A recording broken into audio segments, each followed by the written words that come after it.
महसूल कर्मचारी संपासह साईटच्या व्यत्ययामुळे विद्यार्थ्यांचे भवितव्य टांगणीला.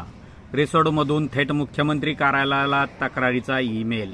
रिसोड तालुक्यासह महाराष्ट्र राज्य महसूल कर्मचारी संघटनेकडून बेमुदत कामबंद आंदोलन सोमवारी दिनांक 15 जुलैपासून सुरू केले आहे. रिसोड येथील महसूलचे कर्मचारी संपावर गेल्यानंतर काम सुरळीत होत असले तरी वेबसाईटचा खोडा येत असल्याने दुसरीकडे विद्यार्थ्यांचे प्रवेशासाठी अंतिम दिनांक जवळ आल्याने त्यांना प्रमाणपत्र मात्र मिळालेले नाही.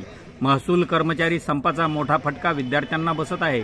प्रमाणपत्राअभावी विद्यार्थ्यांना प्रवेशापासून वंचित राहावे लागण्याची शक्यता निर्माण झाली आहे. याबाबतची माहिती आहे की महसूल विभागाच्या कनिष्ठ कर्मचाऱ्यांनी आपल्या प्रमुख मागण्यासह राज्यभर कामबंद आंदोलन पुकारले आहे. विद्यार्थी प्रवेशासाठी विविध प्रमाणपत्र व सध्या मुख्यमंत्री लाडकी बहीण योजनेसाठी रेशन कार्डाबाबत नावे समाविष्ट करणे व कमी करण्याबाबत शेकडो प्रकरणे ऑनलाईन केले आहेत. शनिवार आणि रविवार 2 दिवसाच्या सुट्टीनंतर सोमवार किंवा मंगळवारला प्रमाणपत्र मिळेल म्हणून मोठ्या प्रमाणात ग्रामीण भागातील नागरिक तहसील कार्यालयाला येऊन पोहोचलेत.